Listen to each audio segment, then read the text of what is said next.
Esa hoja de vida que leyó el señor maestro de ceremonias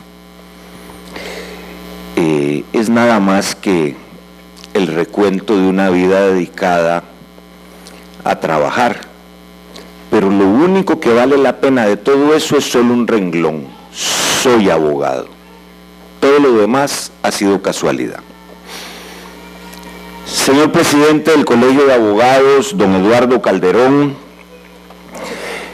señor secretario de la Junta Directiva del Colegio de Abogados, don Froilán Alvarado, señor directivo don Eduardo Rojas y señora directiva doña Gabriela Badilla, que ocupan sus puestos de honor en esta mesa principal.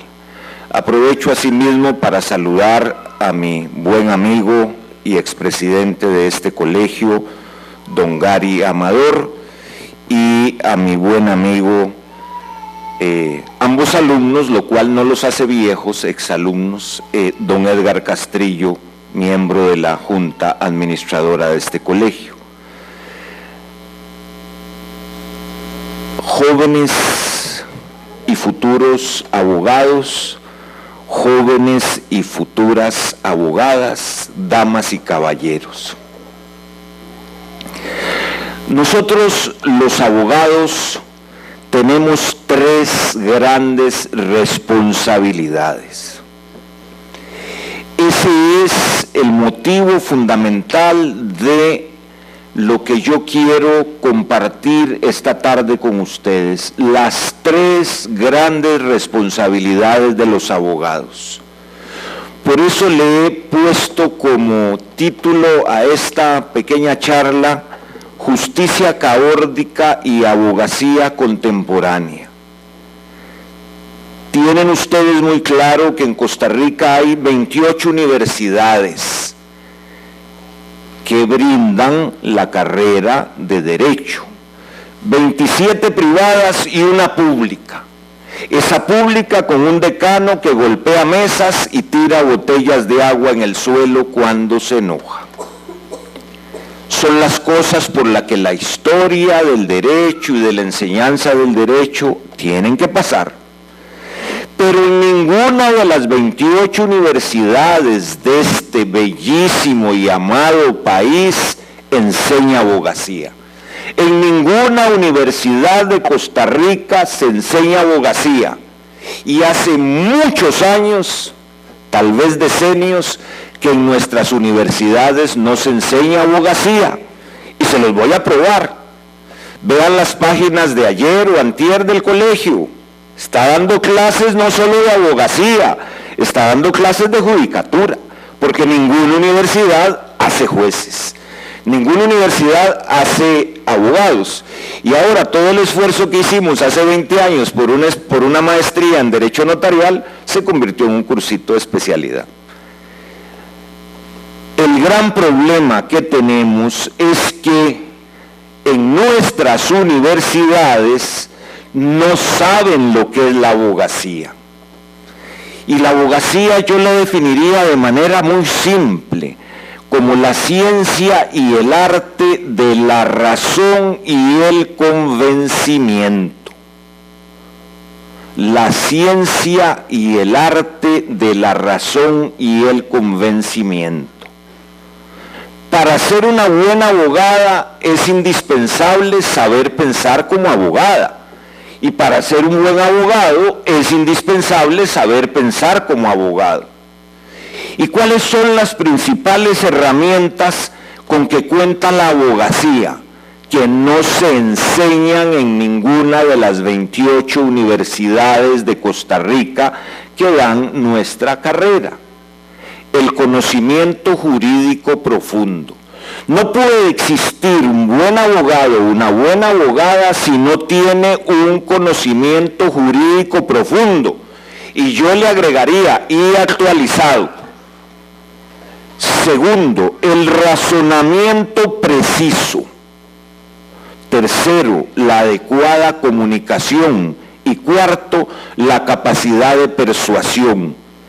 En términos de los abogados más viejos que yo, se decía de otra manera: para ganar un pleito hay que tener la razón, hay que saber pedirla y que se la quieran dar. Exactamente, hay que saber derecho, hay que saber pensar como abogado, hay que saber y hablar y escribir como abogado, y hay que ser persuasivo, y si les gusta más, convincente.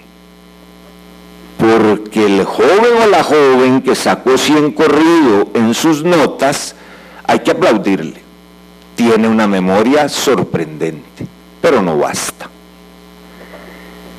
El que de ustedes no tenga el talento, la humildad y la disciplina para desarrollar el pensamiento estratégico jurídico, ni esté dispuesto a aprender a diario, nunca llegará a ser buen abogado, jamás llegará a ser buena abogada. Pasar sentados 4 o 5 años en los pupitres de alguna de esas 28 universidades, por más capacidad de lectura y de memoria que tengamos, solo le dará al final un papel, un diploma de licenciado o de licenciada en Derecho.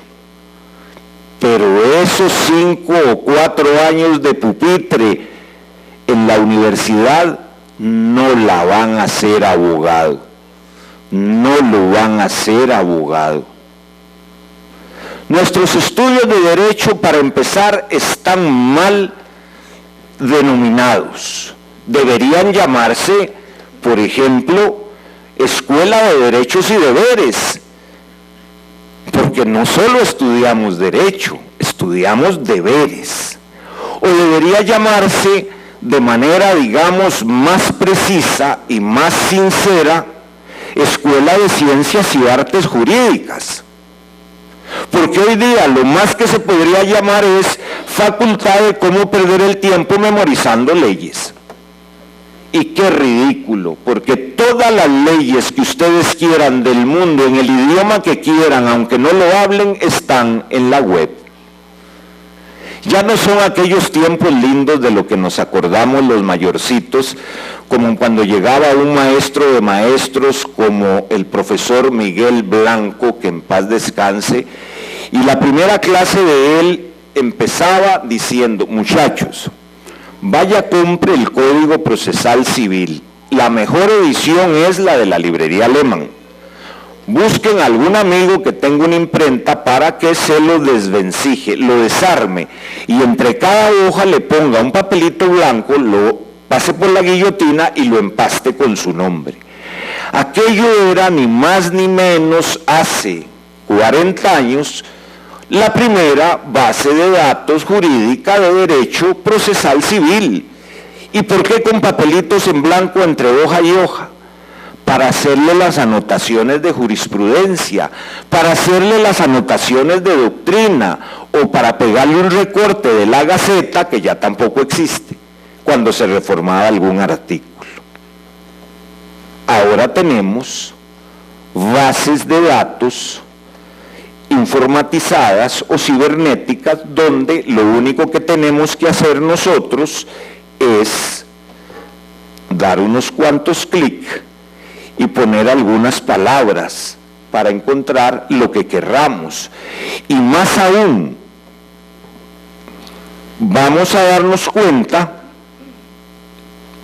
que no solo conseguiremos la información normativa, la información legislativa, sino que además encontraremos datos de las otras 2 de las 3 esferas del mundo jurídico: la información doctrinaria y la información jurisprudencial, de cualquier parte del mundo que nos interese. La enseñanza de la abogacía tiene que partir de otros parámetros que permitan superar el tremendo retraso en nuestra formación.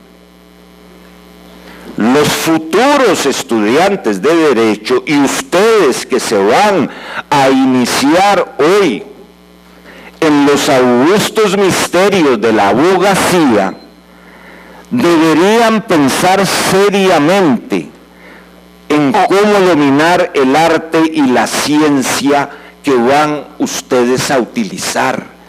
Porque ustedes no solo van a ser técnicos, ustedes tienen que ser artistas, ustedes tienen que ser magníficos escritores, ustedes tienen que ser magníficas oradoras. Si no, no van a tener el poder para que sus clientes los van a contratar. El poder del convencimiento, el poder de la persuasión. ¿Y qué es lo que no estudiamos en las escuelas de derecho desde hace muchos decenios? Aritmética y álgebra, teoría de juegos, lógica y argumentación y comunicación forense, entiéndase, sintaxis y oratoria. Solo déjeme poner como ejemplo algunas de las sentencias que a veces pasan frente a mis anteojos y que a mis ojos les cuesta traducir para que mi cerebro entienda. No sé cómo escriben algunos jueces. Y cuando veo algunos alegatos de ciertos colegas, me recuerda a un abogado de Cartago de hace muchos años que le decían Picasso, pero él no era un artista. Es que en aquellos tiempos las máquinas de escribir utilizaban una cinta de tinta de dos colores. Por ahí se están riendo y ellos ya las deben haber visto, que eran las máquinas de escribir mecánicas que escribían en negro y rojo. Y este abogado era tan tacaño que cuando se le gastaba la parte negra, gastaba la roja, como Picasso en la época azul, etcétera, etcétera. Bueno, ahora, desde hace muchos años, se separó la función de imprimir de la función de escribir. Ahora yo imprimo hasta que esté seguro lo que quiero. Si usted hacía, por ejemplo, una demanda en aquellas épocas y estaba algo con algunos errores feos en alguna de las páginas, mínimo había que cambiar la página entera y una buena secretaria se iba a tomar su media hora. Ahora el que escribe mal es solo por una razón, o por dos, por bruto o por vagabundo. Entonces, sabiéndose las tablas de multiplicar, sabiendo despejar una X en una simple ecuación, sabiendo cómo se juega tablero, damas, naipe, sabiendo cómo razonamos los seres humanos y sabiendo cómo debemos argumentar los juristas, pues obviamente escribiendo correctamente y hablando como se debe, ya si no convencemos, deberíamos ir pensando en cambiar de oficio. Y vean qué curioso, han pasado 9 siglos desde la fundación de la primera universidad que dio clases de derecho, y es la famosa escuela de Boloña que todos ustedes conocen, la escuela de los jurisconsultos boloñeses, fundada por Irnerio en el año 1088 para hacer la exégesis del derecho romano justiniano, la de los glosadores y los posglosadores, y después vino Gutenberg y vino la imprenta y vino el código, y superamos 33 siglos desde el código de Hammurabi hasta el derecho en la nube, y de la escritura cuneiforme hasta la escritura digital. Y ya no está la ley en un sanctum sanctorum, en un templo oculta como el código Hammurabi, que entre paréntesis lo tienen cuidado para la humanidad los señores franceses en el Museo del Louvre, cierro paréntesis. Bueno, tal vez los talibanes ya lo hubieran despedazado, mejor que esté en París, donde solo los sacerdotes podían ver la ley. Ahora la ley puede ser vista por todas las personas que sepan leer, ya ni siquiera escribir ni hablar, y que tengan acceso a una pantalla de computadora.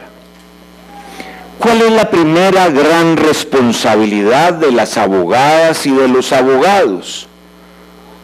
Es mantener encendida la llama de la justicia, luz primordial de la democracia. Y la segunda gran responsabilidad de los abogados y de las abogadas es criticar el sistema jurídico y proponer las reformas de ley referenda para dejar de ser gusanos que se nutren de las bibliotecas de jurisprudencia, como decía el filósofo del derecho alemán, el señor von Kirchmann. Yo sé que usted no quiere ser un gusano que se nutre de bibliotecas de jurisprudencia. Critique el derecho, proponga el nuevo derecho, y es lo único que mantendrá viva la luz de la justicia. El derecho se va llenando de polillas, el derecho se va carcomiendo, el derecho se va erosionando y los abogados nos vamos haciendo perezosos y las juezas se van haciendo perezosas, y mejor tener un mal código que tener que hacer otro y volvérselo a aprender. Hace 15 años, amigas y amigos, y damos el carnet que ustedes hoy van a recibir mejorado y más bonito. Pero ese carnet lleva atrás impreso el hermosísimo mural de la justicia y la ley que pintó, está aquí en el edificio anexo, en el edificio contiguo, el genio, el abogado y el pintor César Valverde. Ese carnet en donde está la imagen que debe tener el Poder Judicial, la imagen de la justicia viendo de frente, no esa esfinge, esa efigie tostada, retorcida, indiferente, viendo para el cielo con un pueblo clamando por justicia, arrastrándose, que no lo vuelven a ver. Obsérvenla. Observen bien el carnet para que tengan claro cuál es la imagen de la justicia que nosotros queremos.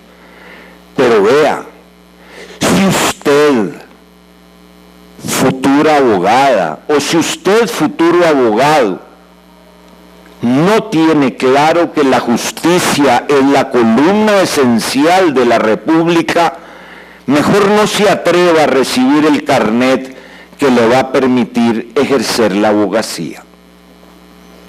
La administración de justicia costarricense hoy por hoy se está derrumbando vertiginosamente y la cúpula judicial ni se percata. Cuando el Poder Judicial es incapaz de resolver miles y miles de procesos rápida y eficazmente, surge el caos sistémico que desembocará tarde o temprano en una peligrosa crisis para nuestra democracia. Los partidos políticos no lo entienden. Ante los reclamos de pan de justicia pronta y cumplida, la cúpula judicial ofrece públicamente al pueblo pastelitos de apelaciones lentas y galletitas de casaciones alambicadas. La corrupción y el crimen organizado hace tiempo ha penetrado la administración de justicia y la contaminan. Lo que pasa es que la cúpula dice, han sido casos aislados, y la pregunta es muy sencilla. Si en el edificio de la Corte Suprema de Justicia hay una persona que tiene ébola, ¿hay ébola o no hay ébola en el Poder Judicial? Hay ébola. Y si en el Poder Judicial desde hace años no se investigan ni se denuncian las oscuras consultorías internacionales de algunos altos funcionarios de ese poder, hay ébola. Y si un informante de la mafia cayó en la Fiscalía de Narcotráfico, no hay ébola, hay mafia. Y si un juez contrató sicarios para matar a otro juez, ¿qué hay? Algo esporádico.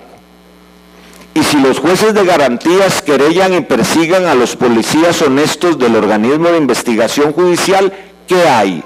Y si uno de esos jueces fue suspendido por la Corte porque soltó a un estafador extranjero y le dio 3 días de tiempo para que pagara 10 millones de colones de fianza, ¿qué hay? Ébola. Y la furiosa persecución de una investigadora del OIJ porque rindió un informe sobre el chorizo de los chalecos antibalas, son casos esporádicos. No hay duda, damas y caballeros, la pulcritud judicial acabó hace muchos quinquenios. Las sociedades tienden naturalmente a la equidad y a la justicia por una y otra vía. Por eso estamos viendo allí, frente a nuestros ojos, la justicia caórdica. Por un lado, las decenas de noticias de ajusticiamientos mafiosos, los brotes de linchamientos, la gran cantidad de armas en manos de particulares, los miles de policías privados. ¿Qué es lo que delatan, señoras y señores? La gran impotencia del Poder Judicial y el surgimiento de la justicia privada. Justicia caórdica. El caos busca el orden, el río busca su cauce. Mientras que por otro lado, la justicia caórdica se pinta diferente. Los sectores económicamente poderosos del país recurren a los arbitrajes, otra forma de privatización de la justicia, muy costosa y digna de ser revisada. En el último tercio del siglo pasado, los partidos políticos empezaron a crear el superpoder judicial de Costa Rica. En 1970 los diputados construyeron el OIJ. El desastre y la corrupción de la vieja DIC fue el motor de esa ley. Don Pepe Figueres la vetó y la Asamblea Legislativa la reselló. En el 1975, el Ministerio Público fue empotrado en la Corte Suprema de Justicia. En 1989, el Tribunal Constitucional quedó injertado en el Poder Judicial. Nuestra Corte Suprema de Justicia es la única corte del mundo que tiene y controla el Tribunal Constitucional, el Ministerio Público, la Defensa Pública, la Policía Judicial, el Departamento de Medicina Legal y el Departamento de Laboratorios Forenses. Lo único que no controla la cúpula judicial todavía es la Federación de Fútbol y la Curia Metropolitana. Todavía, no se hagan ilusiones. El atraso de la justicia penal es espeluznante.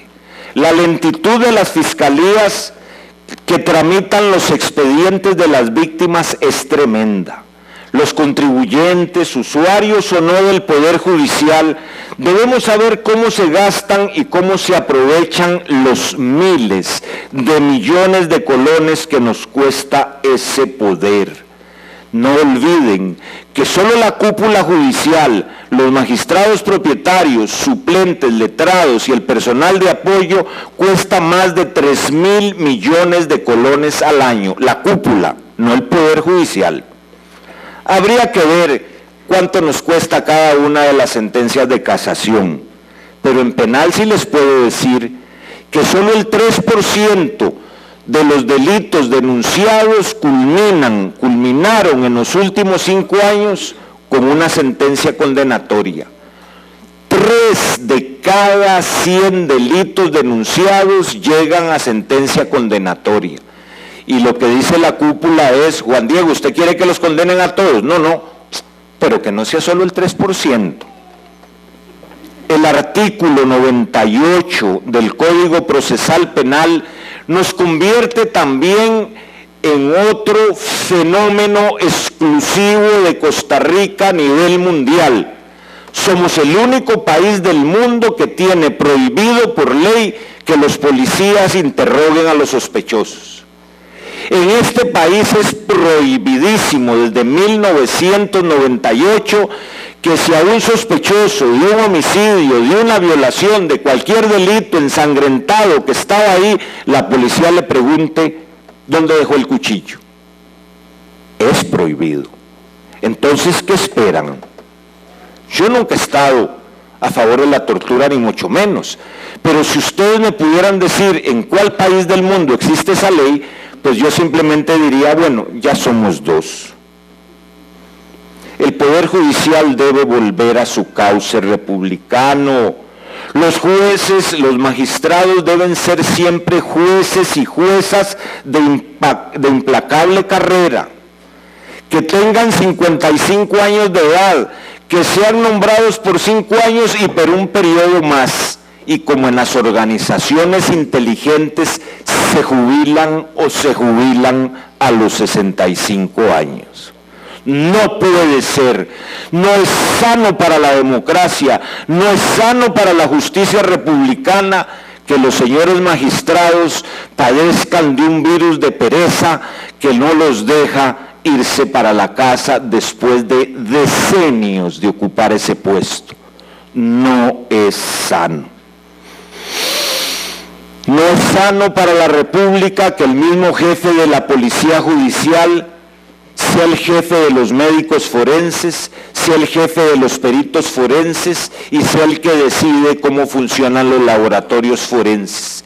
Aquí debe haber un instituto de ciencias forenses adscrito a la Comisión Nacional de Rectores para que sea pulcro, para que los dictámenes garanticen excelencia total. La defensa pública debería ir para la Defensoría de los Habitantes. Hay pueblos, señor presidente, en donde en la misma casa vive el juez, el fiscal, el defensor público y el policía. Eso no es sano para la democracia, eso no es sano para la justicia republicana. La Corte debe volver a sus funciones naturales, administrar justicia como corresponde en el siglo XXI, con sus 3 salas, 15 magistrados y el presupuesto indispensable para esos menesteres. Ni el Ministerio Público, ni la Policía, ni la Sala Constitucional, ni los laboratorios forenses, ni la Defensa Pública deben seguir en la Corte. No es sano para un Estado democrático, para una república como la nuestra, que haya un superpoder judicial, como tampoco sería sano un superpoder ejecutivo o un superpoder legislativo. El pueblo costarricense, no lo olviden, solo pide pan de justicia y no va a saciar su hambre y su sed con pastelitos de apelaciones o con galletitas de casaciones. Damas y caballeros, dentro de un instante ustedes van a recibir el carnet que los va a acreditar como abogadas y abogados. No se les olvide las 2 grandes responsabilidades que les dije al inicio de mis palabras. No se les olvide que vuestro deber es mantener vivo el fuego y la luz de la justicia. No se les olvide que vuestro deber es criticar el sistema y hacer que crezca y desarrolle. Y la tercera gran responsabilidad que vais a asumir, no olviden nunca que tienen que estudiar siempre y que siempre tienen que ser profundamente éticos. Este colegio ha sido el templo de la democracia, ha sido el templo de la justicia y ha sido el templo de la ley. Y hoy día está en manos de sacerdotisas y sacerdotes que van a iniciar la nueva etapa de la abogacía en Costa Rica. Allá, si esas 28 universidades no quieren enseñar abogacía, el colegio tendrá muchas filas de gente esperando hasta que estén maduros y preparados para ser abogados y abogadas. La responsabilidad que ustedes hoy asumen es para que tiemblen. De sus cerebros, de sus corazones, de sus neuronas, de sus hormonas dependen que esas manos, como decía el poeta Benedetti, sigan trabajando por la justicia. Muchas gracias, señor presidente.